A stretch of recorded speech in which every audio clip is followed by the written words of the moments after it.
నమస్కారం Vizag local news కి స్వాగతం నా పేరు రాజు ముందుగా హెడ్లైన్ చూద్దాం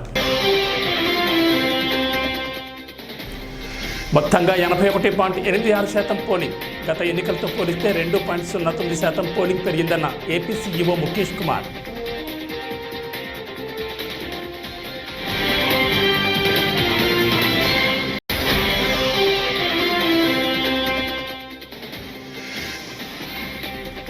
పల్నాడు జిల్లాలో ఘోర రోడ్డు ప్రమాదం చిలకలూరుపేట మండలంలో లారీని ఢీకొట్టిన బస్సు 6 సజీవ దహనం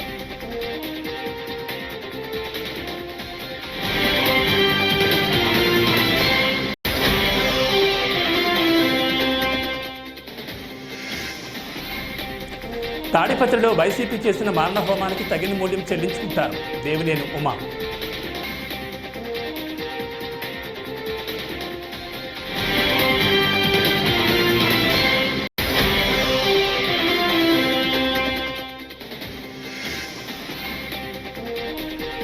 ఏపీ ప్రజలు నిజమైన నాయకుడికి పట్టం కట్టబోతున్నారన్నారు మంత్రి Merugu Nagarjuna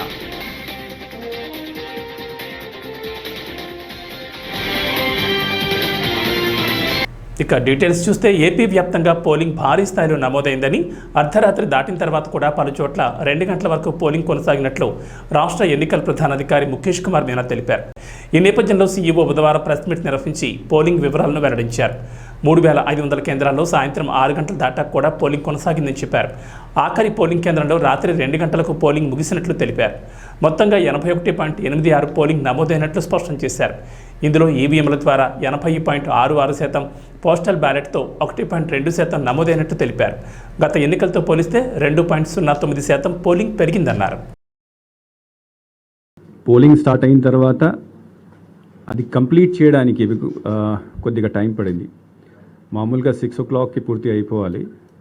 but lot of people came in to queue after 4 o'clock.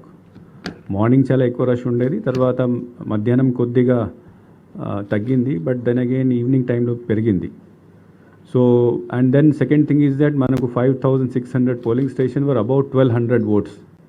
కాబట్టి ఇంతమంది లాస్ట్ మినిట్లో లాస్ట్ 2-3 అవర్స్లో ఇంతమంది వస్తే చాలా చోట్ల 6 తర్వాత కూడా నడిచింది.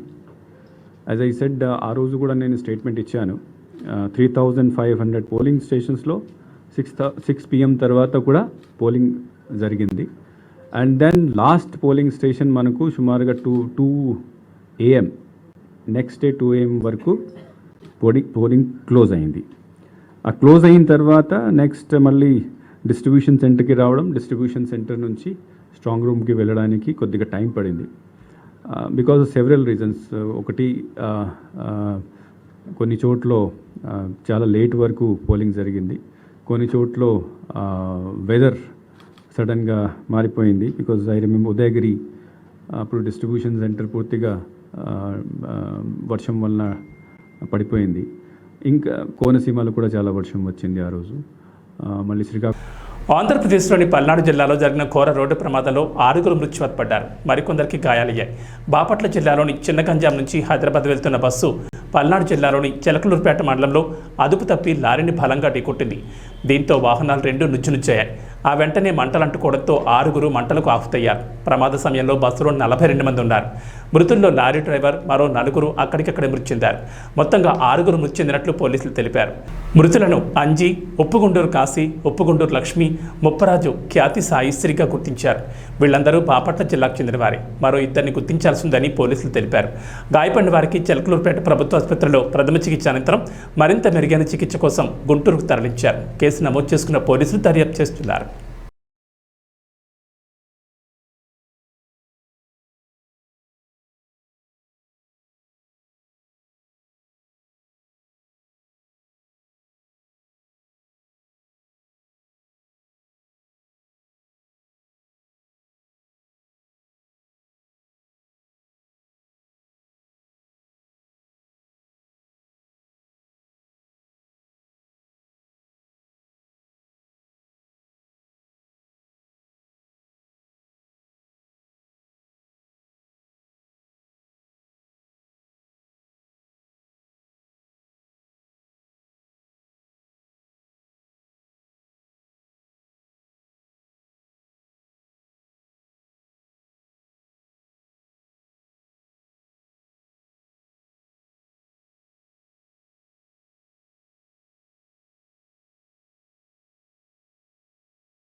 ఏపీ సీఎం జగన్మోహన్ రెడ్డిపై టీడీపీ నేత మాజీ మంత్రి దేవినేని ఉమామహేశ్వరరావు మరోసారి ధ్వజమెత్తారు. రాష్ట్రంలో ఎన్నికల తర్వాత నెలకొన్న ఆందోళనకర పరిస్థితులకు వైసీపీనే కారణమన్నారు. ప్రధానంగా తాడిపత్రిలో వైసీపీ చేసిన మారణహోమానికి తగిన మూల్యం చెల్లించుకుంటారని తెలిపారు. తక్షణమే బాధ్యులపై కఠిన చర్యలు తీసుకోవాలని ఆయన డిమాండ్ చేశారు. ఈసారి ఎన్నికల్లో టీడీపీ వైపు ప్రజలు నిలబడ్డారని పేర్కొన్నారు. జూన్ 4న కూటమి ప్రభుత్వం అధికారంలోకి రావడం ఖాయమని చూస్తని చెప్పారు. ఫ్యాక్షన్ పోకడలను పెంచి పోషిస్తున్న వైఎస్ జగన్ కోరలు పీకి జనం బ్యాలెట్ బాక్సులు పెట్టారన్నారు. గంటలకే ప్రారంభమైన పోలింగు ఇంకా 3500 బూతుల్లో పోలింగ్ ప్రక్రియ జరుగుతూ ఉంది. ఎన్ని ఇబ్బందులు ఎదురైనా కసిగా, పట్టుదలగా, అంకిత భావంతో దేశ విదేశాల నుంచి, పక్క రాష్ట్రాల నుంచి, రాష్ట్రంలోని ప్రతి ఓటర్ మహాశయులు కూడా భారీ ఎత్తున తరలి వచ్చి ఇంకా పోలింగ్ కేంద్రాల్లో నిలబడి ఓటింగ్ ప్రక్రియలో పాల్గొంటూ ఉంటే సజ్జల రామకృష్ణారెడ్డికి కళ్ళు బయలు గమ్ముతూ ఉన్నాయి. ఓటమి స్పష్టంగా సజ్జల ముఖంలో కనపడతా ఉంది. తాడేపల్లి ప్యాలెస్ మాటలో పోలింగ్ ముగిసిన తర్వాత కూడా వైసీపీ మూకల దాడులు కొనసాగుతూనే ఉన్నాయి. మంగళవారం చంద్రగిరి టీడీపీ అభ్యర్థి పులివర్తి నానిపై హత్యాయత్నానికి పాల్పడ్డాయి. తిరుపతిలోని పద్మావతి మహిళా విశ్వవిద్యాలయ ఆవరణలో ఈవీఎంలు భద్రపరిచిన స్ట్రాంగ్ రూమ్ను సందర్శించి తిరిగి వెళ్తున్న సమయంలో వైసీపీ వర్గీయులు ఆయనపై దాడి చేశారు. సుమారు 150 మంది మారణాయుధాలతో దాడి చేయగా నాని భుజానికి గాయమైంది. దీనిపై పులివర్తి నాని వర్గీయులు పోలీసులు ఫిర్యాదు చేయగా దాడులు చేసిన వారిని అరెస్ట్ చేయకుండా టీడీపీ శ్రేణులను పోలీసులు అదుపులోకి తీసుకున్నారు. దీంతో తిరుచానూరు పోలీస్ స్టేషన్ దగ్గర నాని భార్య సుధారెడ్డి టీడీపీ శ్రేణులు నిరసన చేపట్టారు. దాడి చేసిన వారిని అరెస్ట్ చేయాలని, టీడీపీ కార్యకర్తలను విడిచిపెట్టాలని డిమాండ్ చేస్తున్నారు.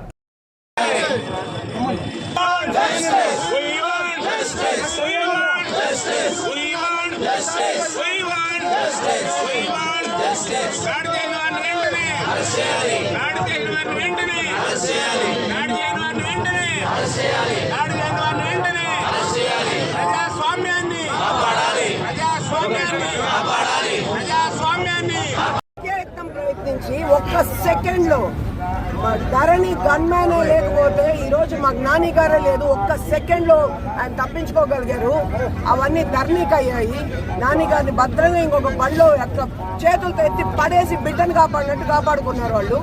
ఫుటేజెస్ అంత క్లియర్ గా ఎస్పీకి, డిపార్ట్మెంట్ కి ఇస్తే వాళ్ళని చేయకుండా పొద్దున్న ప్రివెంటివ్ అరెస్ట్ అంట. మా వాళ్ళ మీద లాఠీ చార్జ్ చేయడం కాకుండా నిన్న మా వాళ్ళని పొద్దున్న అందరు ఇళ్ళకి వెళ్ళి స్టేషన్ పిలిపించుకొని ఉన్నారు. నాకు అర్థం కాలే, వీళ్ళు ఇంకా జగన్ దగ్గర పనిచేసారు, చౌరెడ్డి పనోళ్ళలాగే అని ఉన్నారా? నాకేం అర్థం అంటే 4వ తేదీ వరకు మేము గులాంలే అని వాళ్ళు అంటున్నారు. రిజల్ట్ వచ్చినాక మళ్ళీ పోయి కొడతారంట వాళ్ళని. అంతవరకు వాళ్ళ గులాంగా మేము పనిచేయాల్సిందే సిఐ ఎస్ఐలు చెప్పేది. 4 తర్వాత రిజల్ట్ వచ్చేసాక ఎట్టా మీరే వస్తారు, అప్పుడు పోయి వాళ్ళ కాళ్ళు ఎరగొడతాము, అంతవరకు మేము వాళ్ళు చెప్పినట్టు చెయ్యాలి అనేసి వాళ్ళని కూడా కొట్టారు. పోలీసులు కూడా వాళ్ళు కూడా మేము ఏం చేయలేము, ఎస్పీ మాకు ఇన్స్ట్రక్షన్స్ ఇవ్వలేదు. ఎస్పీ గారిని అడుగుతా ఉన్నా, డిఐజీ గారిని అడుగుతా ఉన్నా, ఇక్కడ ఏం జరుగుతా ఉంది అసలు? మీ డిపార్ట్మెంట్ ని కొడితే కూడా మీరు రియాక్ట్ కాకపోతే ఇంకెప్పుడు రియాక్ట్ అవుతారు? మమ్మల్ని మేము కాపాడుకుంటాము, మిమ్మల్ని కూడా మీరు కాపాడుకునే స్థితిలో లేరు. మమ్మల్ని కాపాడాల్సిన మిమ్మల్ని కొట్టి చంపుతూ ఉంటారు. ఒక గన్మ్యాన్ ని కొట్టారు, ఒక సిఐని కొట్టారు. వాళ్ళని వదిలేసి మా వాళ్ళని తెచ్చి స్టేషన్లో పెడితే సిగ్గుపడాలా? మిమ్మల్ని కొడితే కూడా మేమే చూసుకుంటాం, హాస్పిటల్ మేమే ఎత్తుకొని పోతాం. ఇంకా ఖచ్చితంగా చెప్తున్నారు 4వ తేదీ వరకు గులాములుగా పనిచేస్తాం. టీడీపీ ఎన్ని కుయుక్తులు చేసినా ప్రజలు వైఎస్ జగన్ని పెద్ద ఎత్తున ఆశీర్వదించారని, రాష్ట్ర వ్యాప్తంగా ఫ్యాన్ గాలి బ్రహ్మాండంగా వీచిందని మంత్రి బొత్స సత్యనారాయణ అన్నారు. రాయలసీమ, కోస్తా, ఉత్తరాంధ్రలో వైఎస్ జగన్ చేసిన సంక్షేమాలు దాన్నే కొనసాగిస్తానన్న వైఎస్ జగన్ మాటలకు ప్రజలు మద్దతు పలికారని చెప్పారు. వైఎస్ఆర్సీపీ ప్రభుత్వంలో సంక్షేమం ద్వారా లబ్ధి పొందిన మహిళలు 74% ఉన్నారని, వారంతా నా అన్న, తమ్ముడు, మా ఆత్మగౌరవాన్ని కాపాడారని ఓటు వేయడానికి వెల్లువెత్తారన్నారు. మరీ ముఖ్యంగా వృద్ధులు తమ గౌరవాన్ని తమ బిడ్డ వైఎస్ జగన్ పెంచారని ఉదయాన్నే వచ్చి ఆశీర్వదించారన్నారు. దాన్నే మళ్ళీ నేను కొనసాగిస్తానని చెప్పారు. మాయ చెప్పుకుంటా, మోసం చెప్పుకుంటా దాన్ని ప్రజలు విశ్వసించారు. ఇది కొత్త వరవడి. అందుకే అంత పెద్ద ఎత్తున మహిళలు, ఎందుకంటే మా దగ్గర సంక్షేమంలో లబ్ధి పొందిన మహిళలు 74% మంది మహిళలు ఉన్నారు ఈ రాష్ట్రంలో. 74% మంది మహిళలు పెద్ద ఎత్తున వచ్చి మా తాలూకు ఆత్మగౌరవం కాపాడారు జగన్మోహన్ రెడ్డి గారు, నా అన్నగా, నా తమ్ముడుగా, నా బిడ్డగా అని వాళ్ళందరూ కూడా.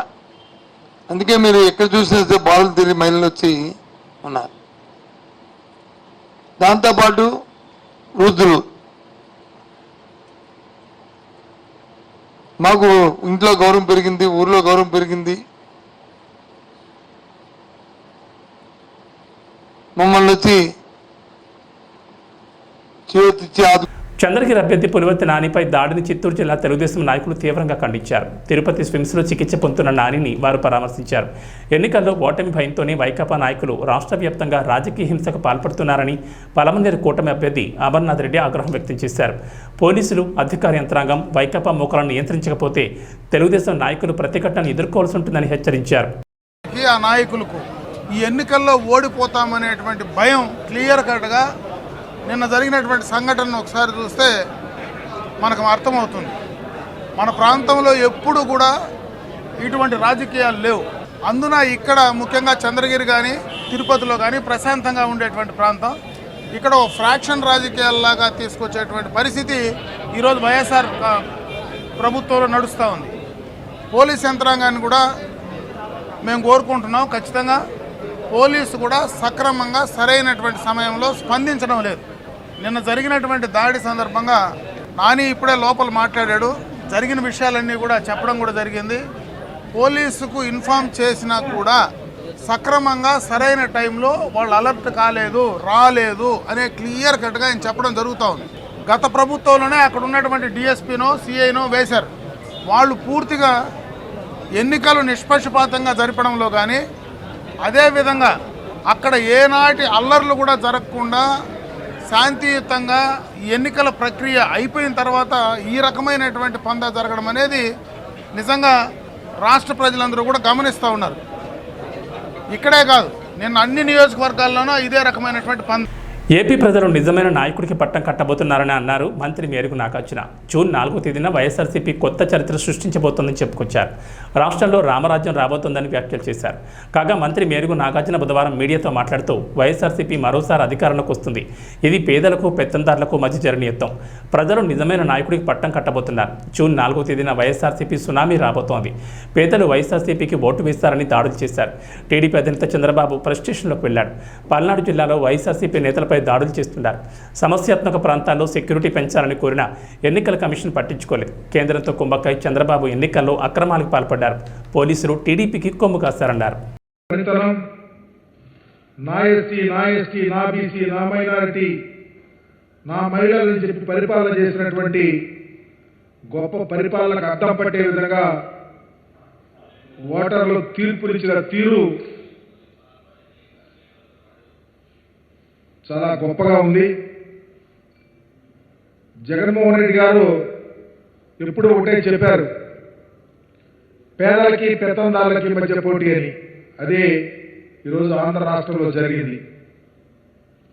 ఇంత జరుగుతూ ఉంటే Chandrababu Naidu, Pavan Kalyan, BJP party, Congress party, communist పార్టీలు అంతా కలిసి దుమ్మెత్తి పోస్తే ప్రజలు మాత్రం మాకు నిజమైన నాయకుడు జగన్మోహన్ రెడ్డి గారని తీర్పులు ఇవ్వబోతా ఉన్నారు.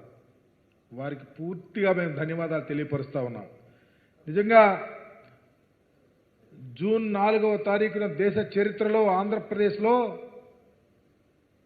ఒక పెద్ద సునామీ రాబోతా ఉంది. వైఎస్ఆర్ కాంగ్రెస్ పార్టీ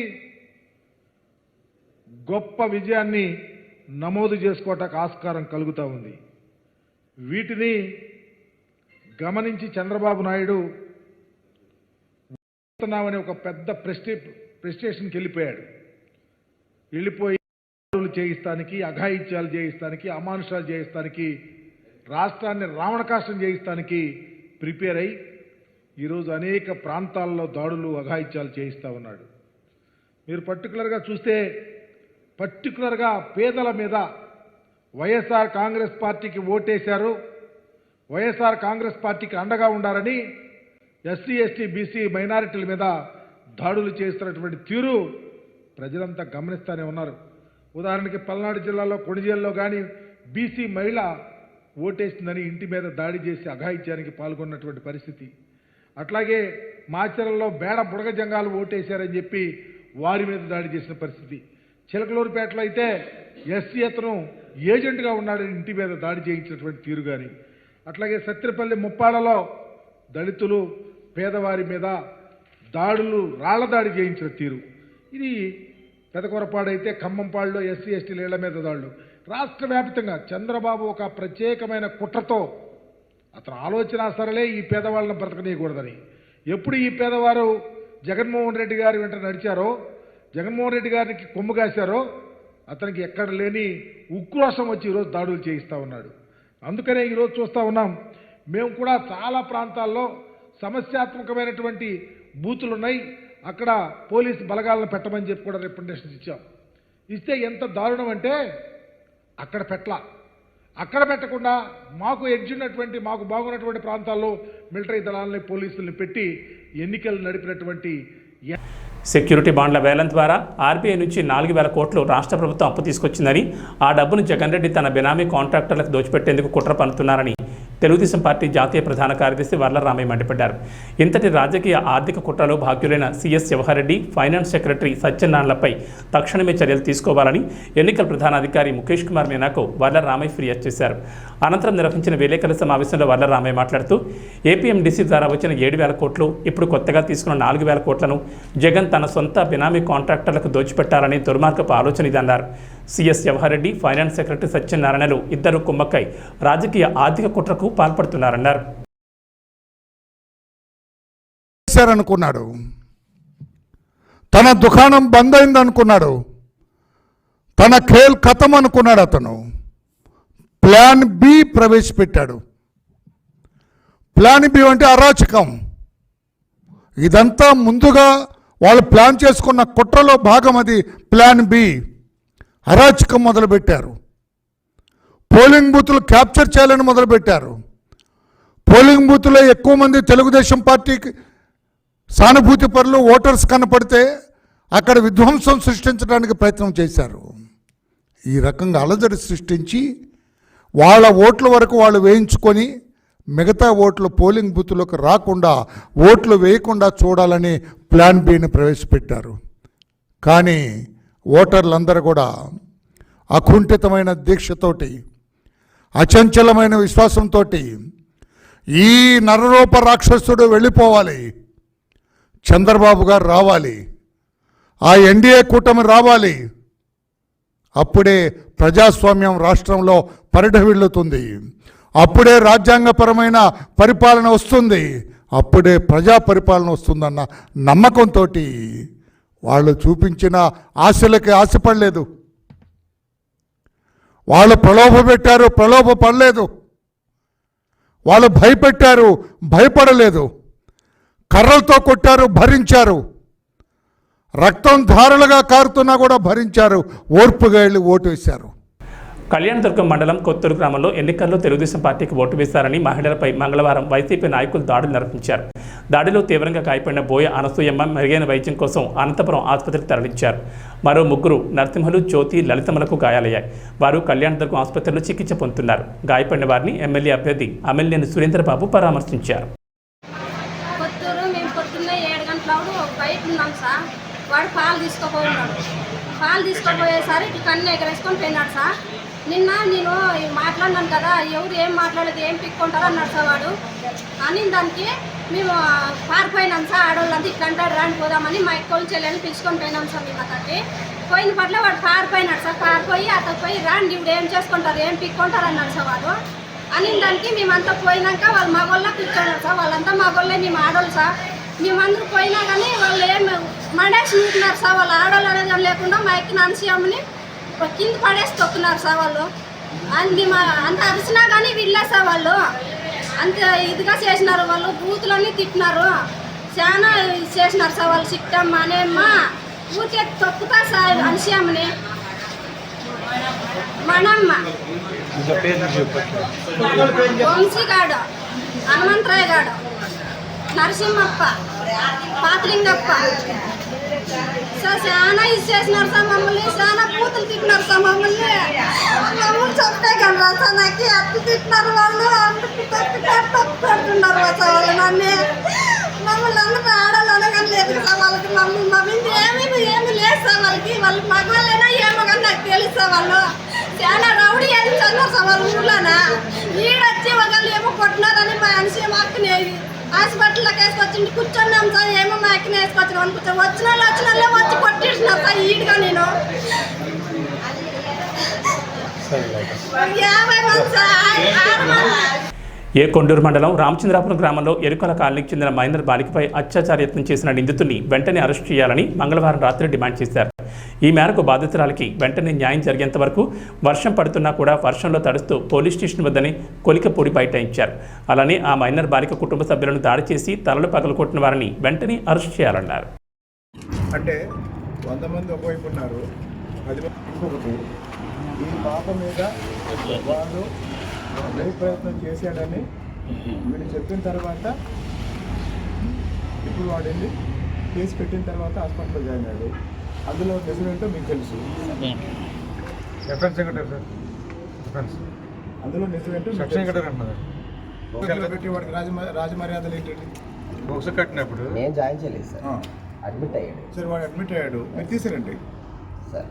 రేపు డిశ్చార్జ్ చేస్తానని గట్టిగా వెళ్ళారు. అంటే ఒక క్రైమ్ చేసిన వాడు హాస్పిటల్లో జాయిన్ దాకా మీరు చూస్తూ ఉంటారండి. అతన్ని డిశ్చార్జ్ అయిన దాకా నేను ఇక్కడ కూర్చుంటాను. మేమందరం ఎక్కడ కూర్చుంటాం. ఆ కొట్టిన వాళ్ళ ఇళ్ళ దగ్గరే ఉన్నారు. ఇంకా కుర్రాన్ని కొట్టడానికి ఊళ్ళో తిరుగుతున్నారు. మరి వాళ్ళ మీద యాక్షన్ ఏంటండి? యాక్షన్ తీసుకుంటాం. బట్ టూత్ మొబైల్స్ వాళ్ళు చెప్పాము, అక్కడ గొడవ లేకుండా వెళ్ళారు, తిరిగారు. అదండి ఆల్రెడీ కొట్టారు కదా, కొట్టిన వాళ్ళ మీద యాక్షన్ 11 ఏళ్ల పాపని రేపు చేయాలని ప్రయత్నం చేసి ఆ పాప వాళ్ళు చేయి కొరికి పారిపోయి ఒక రకంగా మళ్ళీ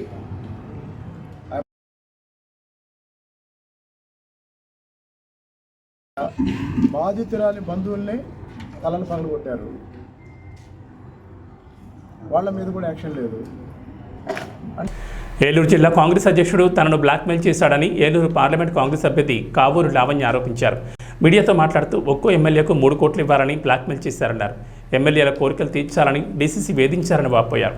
దీనిపై హైకమాండ్కు ఫిర్యాదు చేయనున్నట్లు స్పష్టం చేశారు. ఒక ఎంపీగా నేను ప్రచారం చేసిన విధానం, ఒక ఎమ్మెల్యేకి టికెట్ ఇస్తే కూడా అంత ప్రచారం చేశారో లేదో తెలియదు. మీరు చూసుంటే టీడీపీ వాళ్ళు కానీ వైసీపీ వాళ్ళు కానీ నేను తిరిగినన్నిసార్లు ఏ ఎంపీ అయినా తిరిగితే ఇట్స్ ఛాలెంజ్. అన్నిసార్లు నేను ప్రజల్లోకి వెళ్ళాను, ప్రతి నియోజకవర్గంలోనూ వెళ్ళాను, ప్రతి చోటకి వెళ్ళాను. నాకు ఎంత పోలవరము విజిట్ చేశాను, చింతలపూడి విజిట్ చేశాను, ఎత్తిపోతల పథకం డైరెక్ట్గా నేను ఆ ప్లేస్కి వెళ్ళి, అలాగే కొల్లేరు కూడా నేను ఆ ప్లేస్కి వెళ్ళి విజిట్ చేసి సమస్యలపై అవగాహన పెంచుకొని దీన్ని నేను కృషి చేస్తానని ప్రజలకు హామీ ఇవ్వడం జరిగింది. అయితే ఈ జర్నీలో కొంత ఒడిదుడుకులు ఉన్న మాట వాస్తవం. ఎందుకంటే ఇవాళ మేము కొన్ని విషయాలు ఈ సందర్భంగా నేను హైకమాండ్కి తీసుకువెళ్ళాలనుకుంటున్నాను. ఏంటంటే ఇప్పుడు జిల్లాల్లో ఉన్న నాయకులు, జిల్లా ప్రెసిడెంట్లు, మండల ప్రెసిడెంట్లు, కొంతమంది అభ్యర్థులు, మేడం గారు ఎంపిక చేసిన కొంతమంది అభ్యర్థులు, వాళ్ళు ఏ పర్పస్కి ఈ పార్టీకి వచ్చారో, ఈ పార్టీకి ఏ పర్పస్లో చేస్తున్నారో అనేది ఒక క్లారిటీ లేదు. కనీసం కొంతమంది ఎమ్మెల్యేలు అయితే ప్రచారం కూడా చేయని పరిస్థితి. సాక్షాత్తు డీసీసీ అనే పర్సను కూర్చొని లాబియింగ్ చేయడము, తర్వాత డబ్బుల విషయాలు మాట్లాడడము, పక్క పార్టీలతో అటు టీడీపీతో ఇటు వైసీపీతో లాలూచీ పడటము ఏమాత్రం హర్షణీయం కాదు. సొంత పార్టీ వాళ్ళు, సొంత పార్టీ క్యాడర్ ఉన్నప్పుడు వాళ్ళని సమన్వయం చేసుకోపోగా వారి మధ్య గ్రూపులు కట్టి డబ్బుల విషయాల్లో వాళ్ళని ముందుకు తోలి మీకు డబ్బులు ఇస్తేనే మీరు పనిచేయండి లేకపోతే వెళ్ళొద్దు అని ఒక స్టేజ్లో సాక్షాత్తు పార్టీ జిల్లా నాయకుడే అంటే డీసీసీ అనే పర్సనే మొత్తం అందరినీ హైజాక్ చేయడము, అలానే మాకు ఎవరైతే ఎమ్మెల్యేలు ఉన్నారో వాళ్ళందరినీ కూడా అతనే హైజాక్ చేసి ఎంపీ గారు మనిషికి 3 కోట్లు ఇస్తే తప్ప మీరు వెళ్ళడానికి వీలు లేదని బ్లాక్మెయిల్ చేయడము, అలాంటి ఒక మీటింగ్ పెట్టుకుంటే మామూలుగా కార్యకర్తలతో ఎమ్మెల్యేలతో మండల స్థాయి లీడర్లతో మీటింగ్ పెట్టుకుంటే ఆ మీటింగు సాక్షాత్తు డిసిసి అనే ప్రెసిడెంట్ సాక్షాత్తు హైజాక్ చేసి ఆ మీటింగ్కి ఎమ్మెల్యేల తరపున తనే రిప్రజెంటేషన్ చేసి ఎమ్మెల్యేల కోరికలు మీరు తీర్చాలి, మీరు తీర్చకపోతే మీకు ఉమ్మడి విజయనగరం జిల్లాలో 8 నియోజకవర్గాల్లో వైఎస్ఆర్ కాంగ్రెస్ పార్టీ కైవసం చేసుకుంటుందని డిప్యూటీ స్పీకర్ కొలగట్ల వీరభద్రస్వామి అన్నారు. ఆయన మీడియాతో మాట్లాడారు. సీఎం జగన్మోహన్ రెడ్డి అందించిన సంక్షేమ అభివృద్ధి పథకాలు చూసి ప్రజలు స్వచ్ఛందంగా ఓటింగ్లో పాల్గొంటున్నారన్నారు. ఎన్నికల్లో ఓడిపోతామనే భయంతో జగన్మోహన్ రెడ్డిని ఎదిరించే సాహసం చేయలేక టీడీపీ, జనసేన, బీజేపీ కూటమిగా ఏర్పడ్డారని అన్నారు. లేని విధానం ప్రజలు బాగా గమనించి ఎన్నికల మేనిఫెస్టోను కూడా ఆమోదించిన మీదట వైఎస్ఆర్ కాంగ్రెస్ పార్టీకి పోలింగ్ సరళి బాగుందని ఆశాభావాన్ని వ్యక్తం చేస్తున్నాం. ఉమ్మడి విజయనగరం జిల్లాలో తప్పకుండా 8 సీట్లు వైఎస్ఆర్ కాంగ్రెస్ పార్టీ గెలుస్తుందని, అలానే విజయనగరంలో శాసనసభ్యునిగా నేను, అలానే పార్లమెంటు సభ్యులైన బెల్లాం చంద్రశేఖర్ గారికి మంచి మెజార్టీ వస్తుందని కూడా తెలియజేస్తున్నాం. అలాగే జగన్మోహన్ రెడ్డి గారిని ఎదిరించే శక్తి సామర్థ్యాలు లేవని తెలియటం వల్లే మరి వాళ్ళందరూ కలిసికట్టుగా పోటీ చేయటం, అటు తెలుగుదేశం పార్టీ, జనసేన, బీజేపీ. మరి బీజేపీ ఈ 3 పార్టీలు కలిస్తే కానీ జగన్మోహన్ రెడ్డి గారిని ఎదుర్కోలేమన్న విషయాన్ని ఎన్నికల ముందే ప్రజలకు తెలియజేశారు. మరి ఎన్నికల్లో కూడా వారిలో వాళ్ళకి సమన్వయం లేకపోవడం, మధ్యవర్తిత్వం ద్వారా సామరస్య వాతావరణం కల్పించి కేసులను సులువుగా పరిష్కరించుకోవచ్చని Kotabommali court junior civil judge DMR Prasannalatha అన్నారు. కోటబొమ్మాళి మండల కోర్టులో మంగళవారం మధ్యవర్తిత్వంపై న్యాయవాదులకు అవగాహన సదస్సు నిర్వహించారు. అన్ని రకాల సివిల్ కేసులు, రాజీ పట్టదగ్గ లేదా మధ్యవర్తిత్వం నిర్వహించదగ్గ క్రిమినల్ కేసుల్లో మధ్యవర్తిత్వం ఉపయోగపడుతుందని అన్నారు.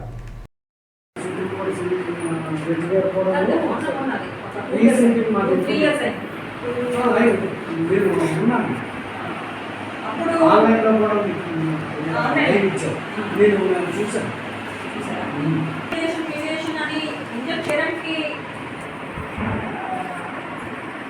whole system is fine, but then nobody is getting it because అది అంత దాన్ని నడిపించే పద్ధతి, దాంట్లో ఉన్న సెక్యూరిటీ, వీటి గురించి భయపడి parties are not going ahead, not coming ahead, and so vice versa. వర్క్షాప్లో ఇరిగేషన్ ఆర్గనైజేషన్ వారి మీదే వర్క్షాప్ చేశారు. హైకోర్టు నుంచి ట్రైన్ చేయడానికి వచ్చారు ఆయన. ఇంక్లూడ్ లేదు డిస్ట్రిక్ట్ పంప్ ఆఫీసర్స్ కూడాను జిల్లా పరిషత్ దీంట్లో గెస్ట్ హౌస్